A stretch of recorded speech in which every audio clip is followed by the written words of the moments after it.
패션 일러스트레이션에 있어서 가장 많은 분들이 잘 그리시고 싶어하고 고민을 많이 하시는 디테일이 있다고 하면 역시 얼굴이죠.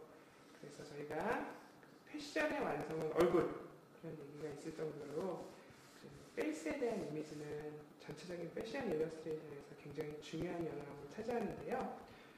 이번에는 패션 일러스트레이션에 있어서 이렇게 얼굴을 잘 그릴 수 있는 방법, 손쉽게 기본적인 형을 잘 잡으셔서 그릴 수 있는 방법에 대해서 한번 설명을 해드리도록 하겠습니다. 우리가 이제 얼굴을 전체 인체에서 그리실 때는 여러 가지 방법이 있는데 가장 일반적으로 사용하는 방법이 달걀형, 즉 미인의 얼굴형을 달걀형이라고 하죠. 달걀을 그려주시는데 위에가 좀 넓고 밑에가 V라인을 연출하실 수 있게 좀 좁게 달걀형을 그려주시는 게 가장 기본적으로 첫 번째 하셔야 될 드로잉의 기초선 작업이 되겠고요.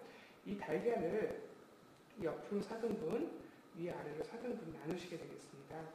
그렇게 해서 이렇게 2분의 1 타이밍을 이렇게 파트를 나눠주시고요. 그 다음에 아래쪽 2등분에서 다시 3등분, 3등분 하다 보니까 이제 여기가 조금 길어졌는데 3분의 1, 3분의 1, 3분의 1 이렇게 잡아주시고 나서 자, 이렇게 가이드라인을 다 그려주시게 되면 그 다음에 이제 우리가 가장 그리고 싶어하는 눈, 코, 입의 구체적인 형태를 이 위에 얹히시면 되는데요. 눈썹보다 눈을 먼저 그려주시면 전체적으로 윤곽 잡으시기가 훨씬 쉽습니다. 눈은 이렇게 우리가 유선형의 형태로 아이라인처럼 라인을 잡아주시는데요. 보통 옆부분은 눈의 반, 이 눈의 반, 그리고 미간이라고 보통 표현하죠. 눈과 눈 사이는 눈 하나가 들어갈 정도, 그리고 사이드도 역시 눈이 2분의 1 정도. 그래서 좀 무섭죠? 하나, 둘, 셋, 넷, 2분의 1씩. 이런 형태가 가장 일반적인 비례라고 보실 수 있겠고요. 이렇게 잡아주신 다음에 이제 여기다 눈썹을 앉히시겠습니다. 눈썹은 인종에 따라 또 메이크업에 유행하는 트렌드에 따라서 눈썹의 모양이 굉장히 다양한데요. 오늘은 좀 내추럴하면서도 편안한 형태의 느낌을 한번 연출해 보도록 하겠습니다. 보통 우리가 이제 서양인 기준으로 조금 두껍고요. 동양인들은 좀 눈썹의 두께가 좀 얇은 편이죠. 자, 그렇게 진행이 돼서 눈과 눈썹의 위치가 정해졌고요. 요 3분의 1선에 코끝이 옵니다. 그래서 코의 위치를 좀 잡아주시고요.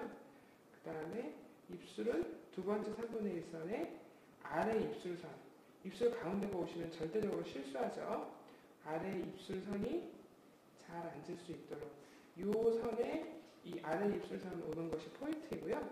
이렇게 잡아주신 다음에 윤곽선 같은 경우도 조금 다듬어 주시면 되겠습니다. 윤곽선 같은 경우 이렇게 자연스럽게 다듬어 주시면 모양이 나오죠. 자, 좀 원활한 드로잉을 위해서 살짝 거친 선들은 좀 삭제를 해주도록 하겠습니다. 많은 분들이 지우개 사용을 해도 되느냐, 혹은 지우개를 가지고 드로잉을 할 때 많이 손을 내면 좀 실력이 없는 거 아니냐 이렇게 생각을 하시는데요. 물론 한 선에 그리고 선을 자유롭게 그리시는 것도 중요하지만 지우개를 효과적으로 사용하셔서 드로잉이 더 뭔가 버라이어티해질 수 있다면 지우개도 일종의 하나의 도구가 되실 수 있겠죠. 그 부분에 대해서 나중에 또 한번 설명드리도록 하고요. 자, 이렇게 해서 이제 얼굴 윤곽선을 잡아 놓으신 다음에 해야 될 일이 귀의 위치를 잡으시는 거죠. 귀는 일반적으로 눈에서 코까지 위치 잡아주시고 아래 입술선에서 목이 자연스럽게 내려올 수 있도록 한번 들어가보도록 하겠습니다. 자, 여러분들이 이쯤에서 이 3분의 1 아랫입술선에서 이렇게 목이 내려오는 걸 되게 두껍다고 생각들을 많이 하십니다. 그런데 목의 굵기가 어느 정도 있어야 중요한 것은 얼굴이 작아 보이시겠죠. 목이 너무 가늘면 얼굴이 좀 커 보이실 수 있는데요.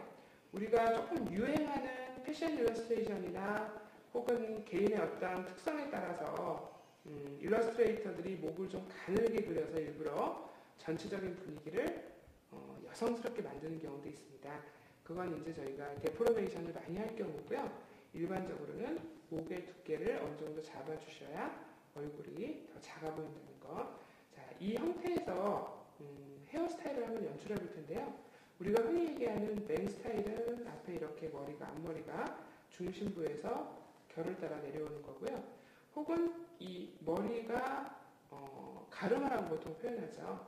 일반적으로 정중앙에 오는 경우도 있지만 오른쪽이나 왼쪽으로 이렇게 자연스럽게 흘러내리도록 내려와 있는 경우도 많이 있죠. 오늘은 좀 자연스럽게 흘러내리는 머리 형태를 한번 먼저 잡아보도록 하겠습니다. 자, 머리 형태를 잡으시는데요. 머리는 여러분들이 너무 가닥가닥 보세요. 근데 가닥가닥 보시는 것보다 이렇게 전체적인 윤곽을 좀 잡아 놓으시는 게 훨씬 더 접근하시기가 쉽고요. 머리카락 같은 경우 저희가 헤어 스타일리스트나 혹은 이제 패션 일러스트레이터 같은 경우에 이렇게 그릴 때 보시면요. 본인이 그리고 싶은 헤어스타일에 대한 형태, 즉 실루엣이라고 하죠. 그런 것들을 먼저 잡아 놓으신 다음에 세부적인 표현을 하시는 게 좋고요. 그리고 실제 머리 아웃라인을 잡으신 것보다 조금 더 바깥쪽으로 여유있게 나가주셔야지 볼륨이 살아나죠. 저희 여성분들 멋있어 보이라고 볼륨 에센스 같은 거 바르셔서 막 머리카락 띄우잖아요. 마찬가지로 그림도 머리가 너무 착 푸는 것보다는 좀 볼륨이 있을 때 훨씬 더 실제감이 납니다. 자, 그럼 이렇게 진행이 됐는데요. 이것을 좀 더 구체적으로 여기에다가 드로잉을 더 입혀보도록 하겠습니다. 이 눈썹을 그리실 때 대부분의 분들이 선으로만 그리시는데요. 그렇게 하기보다는 이렇게 실제 눈썹이 한 올 한 올 심어진 것 같이 자연스럽게 그려주시는 것도 자연스럽게 그리실 수 있는 방법 중에 하나죠. 앞부분은 눈썹이 진하고 넓게, 뒷부분은 좀 이펙트 있게 점점 흐려지는 그라데이션 느낌으로. 그리고 여기서 제가 이제 그 드로잉을 하시는 하나의 요령 중에 하나인데요. 오른손잡이들은 왼쪽부터 그리세요. 왼손잡이들은 오른쪽부터 그러셔야 좌우를 대칭으로 잘 맞추실 수 있습니다. 이런 거 굉장히 중요한 팁인데 지금 이제 아신 분들은 그래서 내가 좌우 맞추기가 어려웠구나 이런 생각들 많이 하시죠? 저는 디자인은 관찰력이라고 생각해요. 특히나 디자인을 표현하는 이런 기술들은 관찰력이 우수하신 분들이 결과물도 우수하다고 생각하는 편이기 때문에 잘 관찰을 하시면은 못 보시던 영역이 보입니다. 자, 눈썹 같은 경우에 양옆은 좀 길게, 앞쪽은 좀 약하게, 그리고 아래 눈썹은 아래 라인에서 조금 띄워서, 그리고 가운데를 조금 남겨놓으시면은 눈의 볼륨, 흔히 얘기하는 우리가 양감이라고 하죠. 튀어나오거나 부피감이 느끼는 형태로 진행하실 수 있고요. 제가 여러분들 좀 결과물에 대한 효과를 좋게 하기 위해서 가이드라인을 좀 지워보도록 하겠습니다. 실제로 본인이 그리실 때는 제가 이제 이런 과정 설명이나 이런 거는 여러분들 이해를 돕기 위해서 이렇게 하는 거니까 이런 설명 없이 바로 진행을 하시면은 훨씬 금방 끝나겠죠. 코는 어떤 교재나 혹은 이제 그리시는 분들의 개성에 따라서 코 선을 이렇게 라인으로 연필로 그리시는 분들이 있는데요. 저는 개인적으로 이 명암 처리를 통해서 코를 연출하는 것을 좀 더 추구합니다. 그래서 코에 대한 이미지는 이렇게 콧망울하고 옆에 부분만 그림을 좀 살려주시고요. 그리고 좀 느낌이 맞지 않는 부분만 이렇게 잡아주시고 너무 명암 넣는 거에 재미 붙이셔서 강하게 넣어주시면 다소 코 성형수술한 것처럼 너무 인공적으로 보이실 수가 있으니까요. 적절하게 명암 쉐이딩을 좀 넣어주시면 되겠고요. 이런 부분들 조금 다듬어 주시고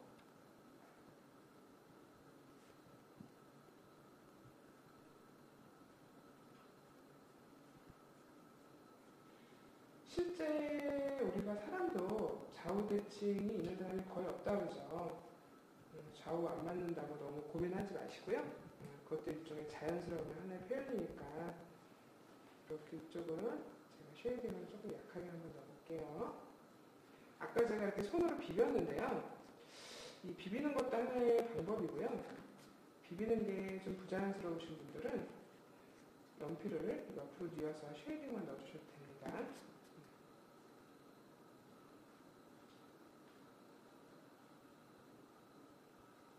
자연스러울 때까지 연출해 주시면 되겠고요.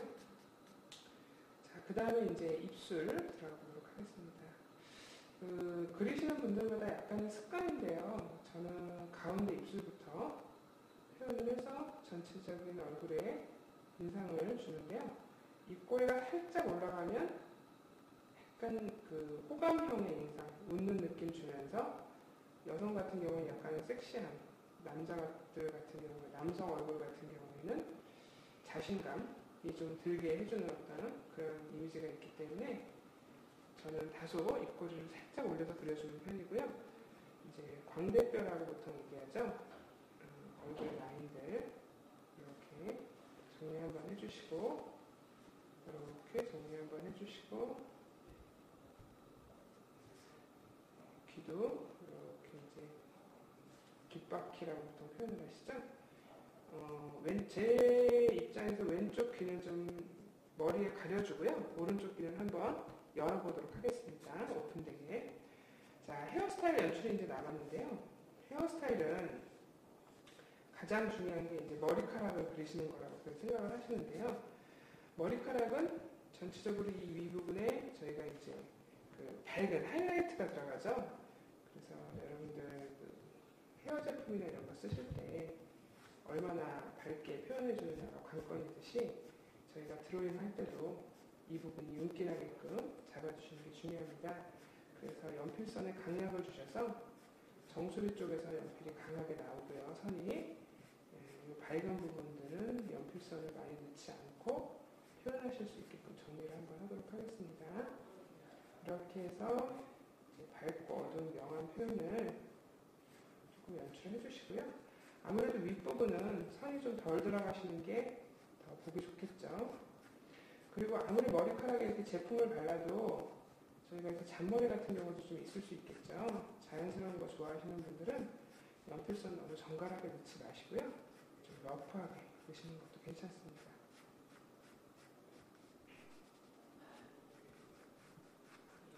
이렇게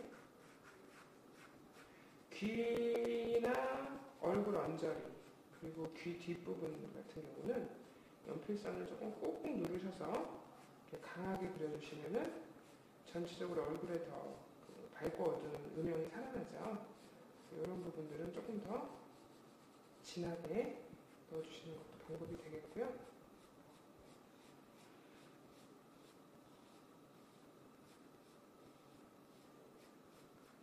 이렇게 하시다 보니까 머리카락을 하나하나 그리는 게 아니라 이렇게 하나의 단위, 즉 머리가 흘러가는 방향이나 혹은 웨이브진 방향으로 이렇게 단위로 넣어주니까 훨씬 쉽구나 이렇게 생각하시는 분들도 계실 텐데 맞습니다. 그래서 머리카락을 표현하실 때는 웨이브의 방향이라든지 머리 결의 방향대로 이렇게 단위를 나누셔서 이렇게 형태를 잡아주시는 게 가장 좋다고 보실 수 있겠죠. 근데 사실 이런 부분들이 익숙해지시기까지는 상당 기간의 연습과 관찰이 좀 필요합니다. 그래서 다른 분들이 그리신 그림이나 혹은 책을 참고하셔서 혹은 이제 제가 이렇게 보여드리는 시범 같은 형태들을 보시면서 꾸준히 한두 번씩 따라해 보시면은 금방 요령을 익히실 수 있죠. 사실상 우리가 이제 이런 패션 일러스트레이션이나 사파 같은 경우는 처음 시작들은 다들 이제 따라 그려보거나 비슷한 이미지를 연출해서 그려보는 것들 혹은 실제 사물을 보고 그렇게 하는 것들부터 시작을 해서요. 이러한 부분들에 있어서 이제 기본기가 다져지시면 본인만의 스타일로 연출을 해보시고 또 연습을 해보시는 시간이 지나요. 본인만의 개성 있는 그림이 나올 것 같습니다. 그래서 기본기를 익히시게 되면 개성을 찾기는 굉장히 쉬우시고요. 다른 사람의 그림을 따라 그려봄으로써 그 일러스트레이션의 기법을 빠르게 본인의 것으로 흡수하실 수 있는 그런 장점이 있죠. 그런데 이제 본인만의 스타일로 잡아가시려면 이런 기본적인 테크닉들은 좀 알아두시면 도움이 될 것 같고요. 그러한 부분들이 따라 그리기에 그친다면 개성 있는 자신만의 스타일을 연출하기 어렵겠죠. 자, 이렇게 해서 한번 자연스럽게 이미지를 만들어 보았습니다. 얼굴 그리기 그리 어렵지 않으시죠? 그러나 제가 서두에 말씀드렸듯이 많은 연습이 좀 필요할 것 같고요. 추후에 우리가 색연필이나 컬러링을 고민할 때 고려해서 이렇게 한 번쯤 영암 쉐이딩을 손으로 비벼서 보통 우리가 이제 이런 입체감을 좀 살려주는 건데 하시는 것도 여러분들이 추후에 컬러링을 하시는 데 도움이 많이 될 것 같습니다. 얼굴 정면 그리기 이상으로 마치고요. 이 다음에 다른 여러 가지 표현들 한번 살펴보시도록 하시죠. 수고하셨습니다.